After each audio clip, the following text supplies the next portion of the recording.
नमस्कार, जय हिंद दोस्तों। कैसे हैं आप सब। उम्मीद है कि आप सब काफ़ी अच्छे होंगे और आप सबकी तैयारी भी काफ़ी बेहतरीन तरीके से चल रही होगी।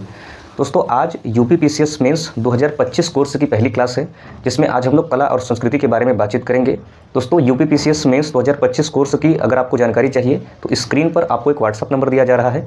जब आप इस व्हाट्सअप नंबर पर संपर्क करेंगे तो यहाँ पर आपको संपूर्ण जानकारी दी जाएगी। ठीक है, तो चलिए आज की क्लास को स्टार्ट करते हैं। दोस्तों देखिए, आज हम लोग कला और संस्कृति के बारे में बातचीत करेंगे। इससे पहले हमने एक क्लास ली है जिसमें हम लोगों ने बातचीत किया कि कला और संस्कृति का सिलेबस क्या है, और चूंकि सिलेबस से बहुत ज़्यादा जानकारी नहीं मिल रही थी तो हमने PYQ के ट्रेंड एनालिसिस के माध्यम से यह समझने का प्रयास किया था कि कला और संस्कृति को किस अप्रोच के साथ पढ़ना है। तो आइए फिर से आपको एक बार रिकॉल करा देता हूं। दोस्तों, मैंने बताया था कि कला और संस्कृति में ज़्यादातर क्वेश्चंस प्राचीन इतिहास या प्राचीन कला और संस्कृति से पूछे जा रहे हैं। जिसमें अगर मैं बातचीत करूं कि प्राचीन कला और संस्कृति में कौन कौन से चैप्टर हैं, अगर मैं इसकी बात करूं तो यहाँ पर मैं दिखा देता हूँ। प्राचीन कला और संस्कृति में हमें बेसिकली कौन कौन से चैप्टर पढ़ने हैं, इसको सबसे पहले देख लेते हैं। दोस्तों देखिए, इसमें जो सबसे पहले चैप्टर हम लोग पढ़ेंगे वो है आपका हड़प्पा सभ्यता। क्या? हड़प्पा सभ्यता। इसमें सबसे पहले हम लोग हड़प्पा सभ्यता को पढ़ेंगे। उसके बाद दूसरा है वैदिक सभ्यता। वैदिक सभ्यता। जो तीसरा टॉपिक है वो है आपका बौद्ध धर्म। बौद्ध धर्म, ठीक है, या फिर इसको हम लोग सूत्रकाल भी कहते हैं, सूत्रकाल। ठीक है, जो चौथा टॉपिक है वो है जैन धर्म। जो अगला टॉपिक है वो है आपका मौर्य वंश या मौर्य काल, मौर्य वंश। ठीक, अगला जो है वो है मौर्योत्तर काल। अगला जो है वो है आपका गुप्त काल। ठीक, अगला जो है वो है गुप्तोत्तर काल। जो अगला है वो है आपका पूर्व मध्यकाल, पूर्व मध्यकाल। और इसमें हम एक और जानकारी लेंगे शैली के बारे में। ठीक है, जैसे नागर शैली, इन सब के बारे में जानकारी लेंगे। दोस्तों देखिए, बेसिकली अभी तक जहाँ तक मैं समझ पाया हूँ कि कला और संस्कृति में ज़्यादातर यहीं से क्वेश्चन पूछे गए हैं, तो हमें सबसे पहली प्राथमिकता इन्हीं चैप्टर्स को देने हैं। उसके बाद जैसे मान लीजिए हड़प्पा सभ्यता से पहले आपका पाषाण काल है, तो पाषाण काल की कला और संस्कृति के बारे में अभी तक यूपीपीसीएस मेंस में क्वेश्चन नहीं पूछे गए हैं। लेकिन फिर भी अगर आपको लगता है कि हमें उसकी जानकारी ले लेनी चाहिए तो इन्फॉर्मेशन के तौर पर हम उसकी जानकारी ले लेंगे दोस्तों। ठीक है, तो जितने भी अभी टॉपिक लग रहे हैं मेन सबसे पहले हम लोग इसको देखेंगे। उसके बाद फिर हम लोग जो समझ में आता है उसको देखेंगे। मान लीजिए हम लोग किस प्रकार से पढ़ेंगे, मान लीजिए जैसे हम मौर्य काल पढ़ रहे हैं, ठीक है, या मौर्य वंश पढ़ रहे हैं, तो मौर्य वंश के बारे में सबसे पहले हम लोग सामान्य जानकारी लेंगे। ठीक है, सबसे पहले हम लोग सामान्य जानकारी लेंगे। ठीक, उसके बाद मौर्य काल की राजनीतिक स्थिति को देखेंगे कि इसकी राजनीतिक स्थिति क्या रही है। ठीक है, उसके बाद इसकी अर्थव्यवस्था के बारे में बात करेंगे। ठीक, उसके बाद इसके समाज पर बात करेंगे और इसकी संस्कृति पर बातचीत करेंगे दोस्तों। ठीक है, तो ये हमारा पढ़ने का अप्रोच रहेगा। मान लीजिए प्रत्येक चैप्टर में हम इसी प्रकार से फॉर्मेट बनाकर चलेंगे। जैसे मान लीजिए हम हड़प्पा सभ्यता पढ़ रहे हैं, तो हड़प्पा सभ्यता के बारे में सबसे पहले सामान्य जानकारी लेंगे। उसके बाद उसकी राजनीतिक स्थिति को देखेंगे। उसके बाद उसकी अर्थव्यवस्था के बारे में देखेंगे। फिर उसके समाज के बारे में देखेंगे। फिर उसके बाद उसके संस्कृति को देखेंगे दोस्तों। ठीक है, अब मान लीजिए जैसे सामान्य जानकारी में तो हम लोग सबसे पहले इसकी बेसिक इन्फॉर्मेशन के बारे में जानने का प्रयास करेंगे। राजनीतिक स्थिति की अगर मैं बात करूँ दोस्तों, तो यहाँ पर हम इसके प्रशासन के बारे में जानने का प्रयास करेंगे कि इसका प्रशासन किस प्रकार से है। ठीक है, इसका राज्य विस्तार कहाँ तक है, इसका राज्य विस्तार कहाँ तक है। ठीक है, उसके बाद युद्ध के बारे में बातचीत करेंगे। ठीक है, तो ये कुछ जो बेसिक इन्फॉर्मेशन हो सकते हैं इसके बारे में बातचीत करेंगे। इसकी वंशावली के बारे में बातचीत करेंगे। ठीक है दोस्तों, तो ये कुछ बेसिक इन्फॉर्मेशन हम लोग राजनीतिक में देखेंगे। अर्थव्यवस्था की अगर मैं बातचीत करूँ दोस्तों, तो इसमें हम लोग कृषि को देखेंगे। ठीक है, व्यापार को देखेंगे कि इनका व्यापार कैसा रहा है। ठीक है, शिल्प परिवहन, ठीक है, इसके बारे में बेसिकली हम लोग देखेंगे। सिक्का वगैरह जो भी इंपॉर्टेंट रहेगा उसको देखेंगे। समाज के बारे में अगर मैं बातचीत करूँ तो यहाँ पर हम लोग, ठीक है, यहाँ पर हम लोग जाति व्यवस्था को हम देख सकते हैं। ठीक है, उसके बाद सती प्रथा, जो भी प्रथा इंपॉर्टेंट रहेगा जिस काल के लिए उसको देखेंगे। महिलाओं की स्थिति देख सकते हैं यहाँ पर।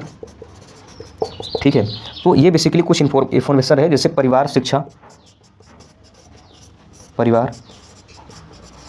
शिक्षा के बारे में भी हम यहाँ पर देख सकते हैं। अगर मैं संस्कृति के बारे में बातचीत करूँ दोस्तों, तो यहाँ पर हम दो चीज़ें देखते हैं। एक तो कला, क्या, एक कला, और कला में भी हम कई रूप देखेंगे। ठीक है, जैसे यहाँ पर हम बातचीत करेंगे सबसे पहले स्थापत्य के बारे में, या फिर हम जिसे कहते हैं वास्तुकला। ठीक, उसके बाद हम लोग देखेंगे चित्रकला। उसके बाद हम लोग देखेंगे मूर्तिकला, और उसके बाद लास्ट में देखेंगे शिल्पकला। ठीक है, तो ये हम लोग कला में देखने वाले हैं। संस्कृति के अंतर्गत कला को देखेंगे, और कला में हम लोग स्थापत्य, वास्तुकला, चित्रकला, मूर्तिकला और शिल्पकला को देखने वाले हैं। उसके बाद इसी में हम लोग अगर बेसिक इन्फॉर्मेशन हो सकता है तो धर्म और साहित्य के बारे में यहीं पर हम लोग देख लेंगे। ठीक है, तो ये बेसिकली कुछ हर एक चैप्टर को पढ़ने का स्ट्रक्चर रहेगा। जैसे मान लीजिए हमने मौर्य वंश को पढ़ा, तो उसमें सामान्य जानकारी, राजनीतिक दशा, अर्थव्यवस्था, समाज, संस्कृति, और संस्कृति में भी कला, यहाँ पर धर्म, साहित्य, कला में वास्तुकला, चित्रकला, मूर्तिकला और शिल्पकला दोस्तों। ठीक है, तो ये बेसिकली अप्रोच रहने वाला है, आप सभी इसको ध्यान में रखेंगे। थोड़ा सा मैं डिफाइन कर देता हूँ। जैसे यहाँ पर चूँकि हम लोग कला और संस्कृति पढ़ रहे हैं, तो यहाँ पर कला में वास्तुकला, चित्रकला, मूर्तिकला, शिल्पकला, ये जो धर्म कला है, इसको थोड़ा सा समझ लेते हैं कि इसको किस अप्रोच के साथ पढ़ने वाले हैं दोस्तों। देखिए दोस्तों, वैसे हमें जो कहा जाता है बेसिकली वो कला और संस्कृति को ही पढ़ने के लिए कहा जाता है, लेकिन कई बार ऐसा भी देखा गया कि क्वेश्चंस इसके सारे सेगमेंट से पूछे गए हैं। अभी आपने हाल ही में देखा होगा दोस्तों कि एक क्वेश्चन पूछा गया था कि सिंधु घाटी सभ्यता के नगर नियोजन के बारे में टिप्पणी करी, तो बेसिकली ये स्थापत्य कला से आया हुआ क्वेश्चन है। ठीक है, उसके बाद और भी बहुत सारे प्रीवियस ईयर है जिसको हम लोग प्रीवियस ईयर है उसको हम लोग देखेंगे, लेकिन चलिए अब हम लोग आगे बातचीत करते हैं, और सबसे पहले हम लोग हड़प्पा सभ्यता के बारे में बातचीत शुरू करते हैं दोस्तों। ठीक है, तो यहाँ पर देखिएगा, हम इसको मिटा देते हैं, क्योंकि अगर आपने कोर्स ज्वाइन कर रखा होगा तो इसका कंप्लीट नोट्स आपको जाने वाला है। ठीक है, तो आपको ज़्यादा उतारने की ज़रूरत है नहीं, आप केवल सुनते चलिएगा कि हम लोग क्या क्या बातें कर रहे हैं। ठीक है,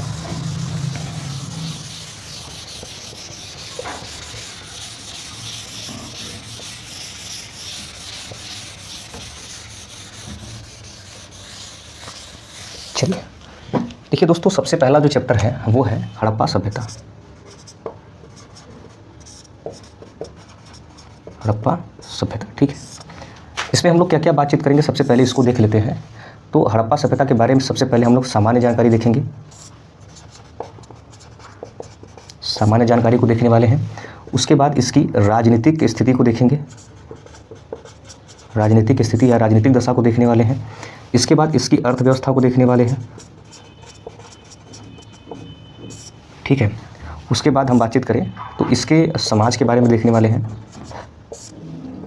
इसकी संस्कृति के बारे में देखेंगे, और संस्कृति में बताया कि हम क्या क्या देखने वाले हैं, और उसके बाद हम इसके पतन के बारे में बातचीत करेंगे। ठीक है, तो ये बेसिकली हम लोग हड़प्पा सभ्यता के बारे में बातचीत करने वाले हैं कि मेंस के पॉइंट ऑफ व्यू से हमें हड़प्पा सभ्यता में क्या क्या पढ़ना होता है। तो सबसे पहले इसमें हम सामान्य जानकारी लेंगे, और सामान्य जानकारी में क्या लेंगे दोस्तों, तो मैं बता दूं कि इसके कालक्रम के बारे में बातचीत करेंगे, इसका काल या अवधि क्या है, अवधि क्या है, काल या अवधि। ठीक है, उसके बाद इसके विस्तार के बारे में बातचीत करेंगे कि इसका विस्तार कहाँ तक है। ठीक है, इसके उदय के बारे में बातचीत करेंगे। ठीक है, तो ये कुछ बेसिक इन्फॉर्मेशन है जो हम लोग सामान्य जानकारी में लेंगे। और राजनीतिक में जैसा मैंने बताया कि इसके प्रशासन के बारे में जानकारी लेंगे। ठीक है, उसके बाद इसमें अगर युद्ध वगैरह हुए होंगे तो युद्ध के बारे में बातचीत करेंगे। इसके वंश के बारे में बातचीत करें, वंशानुगत या वंश के बारे में बातचीत करेंगे। ठीक है, मतलब जो हो सकता है उसके बारे में बातचीत करेंगे, बट राजनीतिक दशा में बेसिकली हम ये इन्फॉर्मेशन लेते हैं। ठीक है, उसी प्रकार हम अर्थव्यवस्था में, समाज में, संस्कृति में और पतन के बारे में बातचीत करेंगे। जो भी स्ट्रक्चर बन सकता है उसके बारे में हड़प्पा सभ्यता से संबंधित हम लोग बातचीत करेंगे। तो दोस्तों, अभी तक हम लोगों ने बातचीत किया कि कला और संस्कृति को किस अप्रोच के साथ पढ़ना है। तो हमने बताया कि प्राचीन इतिहास से ज़्यादातर क्वेश्चन पूछे जा रहे हैं, या फिर प्राचीन कला और संस्कृति से ज़्यादा क्वेश्चन पूछे जा रहे हैं। और प्राचीन संस्कृति या कला और संस्कृति को पढ़ने का अप्रोच हमने चैप्टर वाइज लिया, और चैप्टर वाइज में सबसे पहले हम लोग हड़प्पा सभ्यता के बारे में बातचीत कर रहे हैं। और हड़प्पा सभ्यता में हम लोग किस अप्रोच के साथ बातचीत करेंगे इसको भी यहाँ पर देख चुके हैं। सामान्य जानकारी, राजनीतिक स्थिति, अर्थव्यवस्था, समाज, संस्कृति और आपका जो है यहाँ पर पतन हो गया। संस्कृति में जैसे मैंने बताया दोस्तों कि कला के बारे में बातचीत करेंगे, और कला में भी हम लोग किसके बारे में बातचीत करेंगे, तो हमने पहले ही आपसे चर्चा कर दिया है, स्थापत्य कला, ठीक है, मूर्ति कला, चित्रकला और शिल्पकला। ठीक है, शिल्पकला। देखिए दोस्तों, यहाँ पर मैं केवल बुलेट्स पॉइंट लिखूंगा। जो लोग कोर्स ज्वाइन किए हैं उनको पूरा का पूरा कंप्लीट हैंड राइटिंग नोट्स के फॉर्मेट में मैं एक स्क्रीन पर आपको लगा दे रहा हूं कि नोट्स किस प्रकार से क्रिएट किया गया है आप सभी के लिए। ठीक है, जो लोग कोर्स नहीं ज्वाइन किए वो लोग देख सकते हैं, और कई बार कन्फ्यूजन में रहते हैं कि कोर्स ज्वाइन करने पर बेनिफिट होगा या फिर नहीं होगा। देखिए दोस्तों, मैं प्राइस ही ऐसा रखा हूँ कि हर कोई उसके लिए एफर्ट कर सकता है। ठीक है, और बेनिफिट निश्चित रूप से होगा, और कोई दिक्कत नहीं होगा, किसी भी प्रकार का फ्रॉड नहीं किया जाएगा दोस्तों। ठीक है, तो ये बेसिकली हम लोग इसके बारे में जानकारी प्राप्त करने वाले हैं। ठीक है, तो आइए सबसे पहले हम लोग सामान्य जानकारी के बारे में बातचीत कर लेते हैं कि हड़प्पा सभ्यता के बारे में सामान्य जानकारी क्या है दोस्तों। मैं यहीं पर आपको लिख दे रहा हूँ। ठीक है, इसको मैं यहीं पर रहने देता हूँ। मैं सामान्य जानकारी के बारे में बेसिकली कुछ ऐसे ही लिख कर इसको रख देता हूँ और बातचीत करना शुरू करता हूँ दोस्तों। देखिए दोस्तों, जो सबसे पहला है वो है काल या अवधि। हम लोग सबसे पहले बातचीत करते हैं किसके बारे में, काल या अवधि। देखिए यहाँ पर इसका 3 टाइम पीरियड है, ठीक है। एक तो पूर्व हड़प्पा, एक पूर्व हड़प्पा। इसका अगर हम टाइम पीरियड देखें तो 3500 BC से 2600 BC, 3500 BC से 2600 BC इसका टाइम पीरियड है। उसके बाद है हड़प्पा सभ्यता, उसके बाद क्या है, हड़प्पा सभ्यता। इसका टाइम पीरियड है 2600 BC से 1900 BC, ठीक है। उसके बाद अगला है उत्तर हड़प्पा, उत्तर हड़प्पा, ठीक है। इसका है 1900 BC से शायद 1200 BC तक है, ठीक है। दोस्तों देखिए, ये आपसे मेंस में तो नहीं पूछा जाएगा, बट एक सामान्य जानकारी होनी चाहिए कि हड़प्पा सभ्यता का बेसिकली काल या अवधि क्या है। तो ये इसका बुलेट्स पॉइंट्स है, बाकी नोट्स में डिटेल इसका लिखा गया है। तो 3 टाइम पीरियड है, पूर्व हड़प्पा जिसका 3500 BC से 2600 BC है, हड़प्पा सभ्यता जिसका 2600 BC से 1900 BC तक है, उत्तर हड़प्पा जिसका 1900 BC से 1200 BC तक है। दोस्तों आप यहाँ पर ये जो समय लिखा गया है, आप इसको लेकर ज़्यादा माइंड नहीं करेंगे, ठीक है। ऊपर नीचे थोड़ा बहुत हो सकता है, लेकिन हम इसके बारे में बेसिक जानकारी ले रहे हैं। तो इतना आंकड़ा या इतना आपके पास कंटेंट या इन्फॉर्मेशन जरूर होना चाहिए कि हड़प्पा सभ्यता का बेसिकली काल अवधि क्या है दोस्तों, ठीक है। तो ये एक बेसिक जानकारी रही। बाकी प्रश्न कहाँ से पूछे जाते हैं मेंस में वो मैं बताऊंगा जगह जगह पर, ठीक है। तो अभी ये काल अवधि के बारे में हमने बातचीत किया दोस्तों, ठीक है। अब हम लोग इसके विस्तार के बारे में देखते हैं कि इसका विस्तार कहाँ कहाँ तक है, ठीक है। उससे पहले हम इसके नाम के बारे में भी यहाँ पर इंक्लूड कर लेते हैं कि हम सबसे पहले नाम के बारे में यहाँ पर जानकारी ले लेते हैं, ठीक है। तो आइए सबसे पहले नाम के बारे में ही देखते हैं कि बेसिकली इसका नामकरण कैसे हुआ और क्या क्या नामकरण है इसका।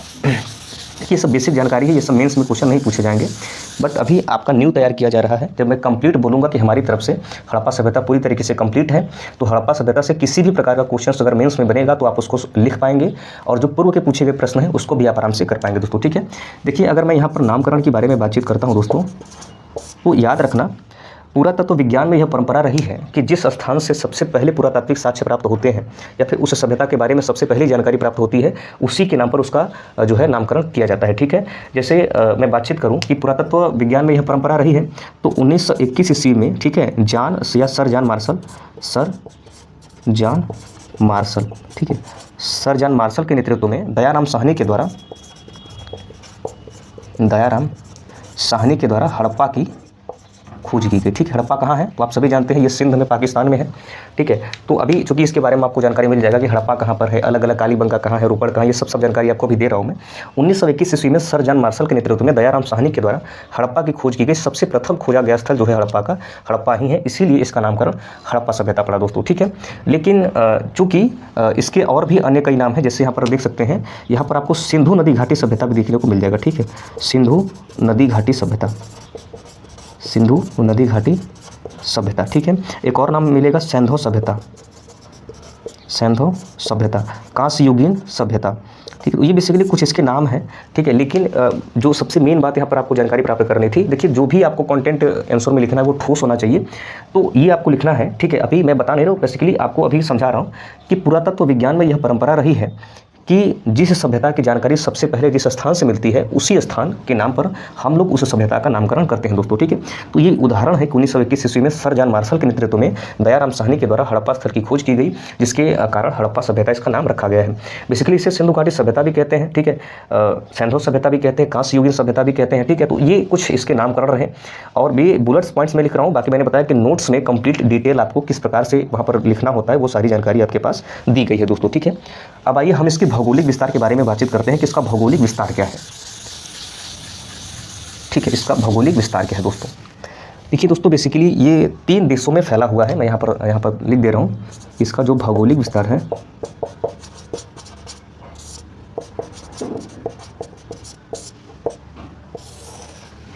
ठीक है, 3 देशों में। यहाँ पर देख सकते हैं अफगानिस्तान, ठीक है, पाकिस्तान, उसके बाद अगला है भारत में, ठीक है। अफगानिस्तान से कौन कौन से स्थल मिले हैं आप इसको नोट कर लेंगे, बदख्शां, ठीक है। अगला है मुंडीगाक,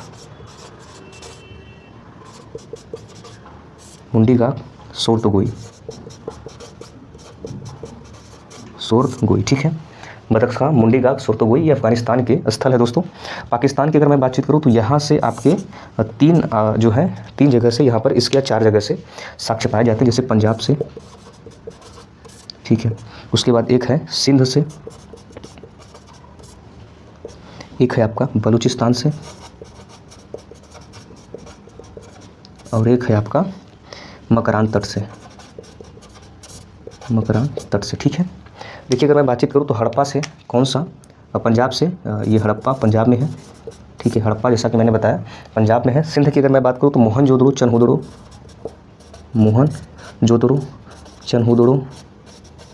ठीक है, मोहनजोदड़ो चनहुदड़ो, अमरी कोट दीजिए, अमरी यहाँ पर मुझे लगता है दिखाई दे रहा है कि नहीं, अमरी, और यहाँ पर मैं लिख दे रहा हूँ कोट दीजिए। हालांकि नोट्स में सारी चीज़ें बेसिकली सिस्टमेटिक तरीके से लिखा गया है। तो सिंध में कौन कौन से हैं, मोहनजोदड़ो, चनहुदड़ो, अमरी और कोट दीजिए, ठीक है। बलूचिस्तान की बात करूँ तो मिहरगढ़ जो है बलूचिस्तान में है। और मकरान तट की बात करूँ तो सुदकांगे डोर, ठीक है। पता नहीं दिखाई दे रहा है कि नहीं, मैं देख लेता हूँ दिखाई दे रहा है कि नहीं ये, हाँ ठीक है दिखाई दे रहा है। तो मकरान तट से सुदकांगे डोर जो है पाया जाता है। दोस्तों अगर मैं बातचीत करूं कि भारत में इसके कौन कौन से स्थल और किस राज्य में पाए जाते हैं, तो बहुत सारे जगहों पर पाए जाते हैं, लेकिन हमें मेन याद रखना है, ठीक है। तो मैं इसको मिटा देता हूं, ठीक है, मैं इसको मिटा देता हूं और विशेष भारत के बारे में बातचीत करता हूं कि भारत में कहाँ कहाँ से पाए गए, ठीक है। मैं इसको मिटा देता हूँ।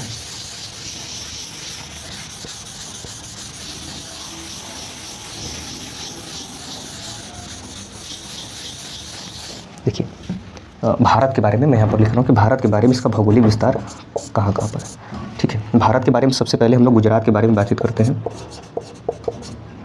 गुजरात में भी हम लोग 2 बातचीत करेंगे, एक तो कच्छ जिसके स्थान पाए जाते हैं, और दूसरा आपके काठियावाड़ में, कच्छ और काठियावाड़। कच्छ में अगर हम देखें तो सुरकोटदा धौलावीरा,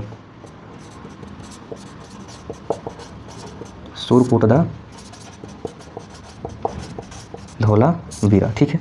काठियावाड़ की बात करें तो लोथल, रंगपुर, रोजदी,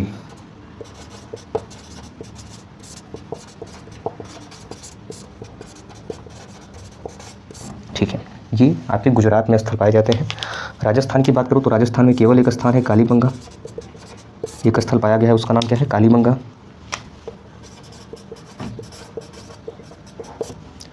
राजस्थान से क्या पाया गया है, तो कालीबंगा राजस्थान में, ठीक है। पंजाब में रोपड़ है, पंजाब में क्या है दोस्तों, तो रोपड़ है, ठीक है। हरियाणा में बनावली, राखीगढ़ी, हरियाणा में क्या है, तो बनावली, राखीगढ़ी,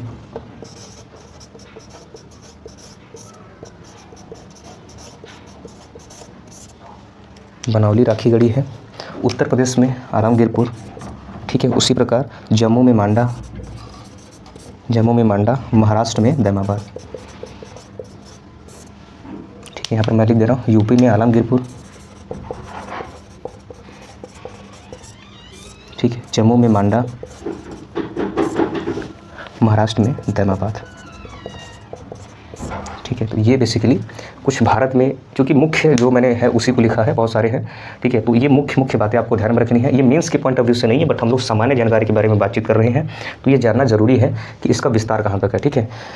बाकी नोट्स में ही एक यहाँ पर जो उत्तर, दक्षिण, पूर्व, पश्चिम करके पूछा जाता है दोस्तों, तो ये बेसिकली यहाँ पर जैसे दैमाबाद हुआ, यहाँ पर जम्मू कश्मीर मांडा, यहाँ पर उत्तर प्रदेश आलमगीरपुर, ठीक है। यहाँ पर बलूचिस्तान सुदकांगे डोर, ठीक है। तो ये, और इसके किनारे किस नदी किनारे है, ये किस नदी किनारे है, ठीक है। तो ये आपके नोट्स में बेसिकली इंक्लूड है, तो मैं इसको नहीं लिख रहा हूँ, ठीक है। तो ये बेसिकली इसका विस्तार रहा। अब हम लोग इसके उदय के बारे में बातचीत करते हैं, ठीक है। उम्मीद है कि आप सारी चीज़ों को समझ रहे हैं, क्योंकि यहाँ पर मैं केवल बुलेट पॉइंट्स लिख रहा हूँ ताकि नोट्स आपको अच्छे से समझ में। बेसिकली मेन टारगेट नोट्स को समझ आना है, ठीक है। अगर आपको नोट्स समझ में आ गया तो फिर और किसी किताब को पढ़ने की ज़रूरत नहीं है। दोस्तों मैं बताऊँ, यहाँ पर एक चीज़ मैं बताना भूल गया, ठीक है। आप हड़प्पा सभ्यता के लिए, ठीक है, क्लास 6 की NCERT, ठीक है, उसमें एक चैप्टर है, आप उसको देख सकते हैं। और क्लास 12 की जो फर्स्ट वाली NCERT, उसमें हड़प्पा सभ्यता है, उसको देख सकते हैं, ठीक है। तो दोनों को आप देख सकते हैं, इसमें चैप्टर दिया गया है, ठीक है। अब हम लोग इसके उदय के बारे में बातचीत करते हैं कि बेसिकली इसका उदय किस प्रकार से हुआ। दोस्तों देखिए, प्रारंभ में यह मान्यता थी कि जो हड़प्पा सभ्यता का विकास है, या फिर हड़प्पा सभ्यता का जो उदय है, वो मेसोपोटामिया के सभ्यता से प्रभावित थी, ठीक है। तो प्रारंभ में यह मान्यता थी, तो प्रारंभ में क्या मान्यता थी? प्रारंभ में यह मान्यता थी कि इसका जो उदय है, ठीक है, या इसका जो विकास है ये मेसोपोटामिया के प्रभाव से हुआ होगा या मेसोपोटामिया के वजह से हुआ होगा। तो ये मेसोपोटामिया, ठीक है। तो प्रारंभ में यह मान्यता थी कि जो हड़प्पा सभ्यता का विकास है वो मेसोपोटामिया की वजह से हुआ था या फिर मेसोपोटामिया के प्रभाव से हुआ था। लेकिन आधुनिक शोधों में यह पाया गया कि मेसोपोटामिया और हड़प्पा सभ्यता में बेसिकली कई अंतर देखे गए। जैसे यहाँ पर मैं बातचीत करूँगा, यहाँ पर कई अंतर देखे गए जिसमें दोनों की लिपि में अंतर देखे गए, दोनों की लिपि में अंतर, यहाँ पर बेसिकली दोनों की लिपि में अंतर देखा गया, ठीक है। नगर नियोजन में अंतर देखा गया, नगर नियोजन में अंतर, ठीक है। उसके बाद यहाँ पर पक्की ईंटों का प्रयोग जो है उसमें अंतर देखा गया, पक्की ईंटों का प्रयोग इसमें अंतर देखा गया, ठीक है। खान पान में अंतर देखा गया, खान पान में अंतर देखा गया। तो ये बेसिकली कुछ अंतर देखे गए। तो इसके आधार पर तो नहीं कहा जा सकता कि जो हड़प्पा सभ्यता का विकास है वो मेसोपोटामिया के प्रभाव से हुआ होगा, ठीक है। तो इसका खंडन किया गया। बट यहाँ पर फिर से जो सर्वाधिक मान्य मत है, जो सर्वाधिक मान्य मत है वो है कि स्थानीय संस्कृतियों की वजह से, स्थानीय संस्कृतियों की वजह से इसका विकास हुआ होगा, स्थानीय संस्कृतियों से इसका विकास हुआ होगा, ठीक है। स्थानीय संस्कृतियों की वजह से या स्थानीय संस्कृतियों से इसका विकास हुआ होगा। और संभवतः यह भी हो सकता है कि मेसोपोटामिया के संपर्क के कारण ये जो है शहरीकरण का रूप ले लिया होगा, शहरीकरण का रूप ले लिया होगा, ठीक है। तो ये बेसिकली इसके उदय के बारे में जानकारी रहे। देखिए ये सब बुलेट्स पॉइंट्स हैं, वहाँ पर अच्छे से पैसेज फॉर्मेट में लिखा गया है। तो प्रारंभ में यह मान्यता थी कि इसका विकास मेसोपोटामिया के प्रभाव से हुआ, परंतु आधुनिक शोधों में इसमें कई अंतर पाए गए। दोनों की लिपि में अंतर पाया गया, नगर नियोजन में अंतर पाया गया, पक्की ईंटों के प्रयोग में अंतर पाया गया जो उनका अनुपात है, खान पान में अंतर पाया गया। लेकिन जो सर्वाधिक मान्य मत है वो है स्थानीय संस्कृतियों की वजह से हो सकता है इसका विकास हुआ होगा। शहरीकरण का जो रूप लिया है ये मेसोपोटामिया की वजह से हो सकता है। दोस्तों देखिए जो सिंधु घाटी सभ्यता है इसको आप थोड़ा सा ध्यान में रखेंगे कि इसके बारे में हमें जानकारी पुरातात्विक साक्ष्यों के आधार पर मिलती है। ये आद्य ऐतिहासिक काल में आता है, मतलब इसकी लिपि हमें उपलब्ध है परंतु अभी तक पढ़ा नहीं जा सका है। तो आप इसमें कोई भी चीज़ दावे के साथ नहीं कर सकते। तो इसमें आपको एक बात हमेशा ध्यान में रखनी है कि जब भी आप इसमें आंसर राइटिंग करेंगे तो इस बात को ध्यान में रखेंगे कि संभवतः, अनुमानतः या फिर वैज्ञानिकों का यह मत है, पुरातत्वविदों का यह मत है, ठीक है, विद्वानों का यह मत है। इस प्रकार से आप शब्दों का यूज करेंगे, आप किसी भी चीज़ को दावे के साथ नहीं कहेंगे, ठीक है। तो ये बेसिकली आज कुछ सामान्य जानकारी रही है, आज की ये पहली क्लास रही है, ठीक है। और बाकी हम लोग कल की क्लास में राजनीतिक दशा के बारे में बातचीत करेंगे कि इसकी बेसिकली राजनीतिक दशा के में क्या क्या जानकारी हमें लेनी है। दोस्तों आज की जो क्लास रही है वो बिल्कुल फैक्ट बेस, ठीक है, वो इन्फॉर्मेशन बेस्ड रही है। तो बहुत ज़्यादा कंसेप्चुअल नहीं रही है, थोड़ा सा बोरिंग भी हो सकता है, बट कल की क्लास आपको बहुत इंटरेस्टिंग लगेगी, ठीक है। तो आज के लिए इतना ही। बाकी अगर आपने कोर्स नहीं लिया है तो आप जो व्हाट्सअप पे एक स्क्रीन पर व्हाट्सअप नंबर दिखाई दे रहा है, जब आप इस व्हाट्सअप नंबर पर संपर्क करेंगे तो वहाँ पर आपको डिटेल इन्फॉर्मेशन दी जाएगी, ठीक है। आज के लिए इतना ही, बल्कि हम लोग कल मिलेंगे एक नए वीडियो में। Thank you so much. जय हिंद, जय भारत।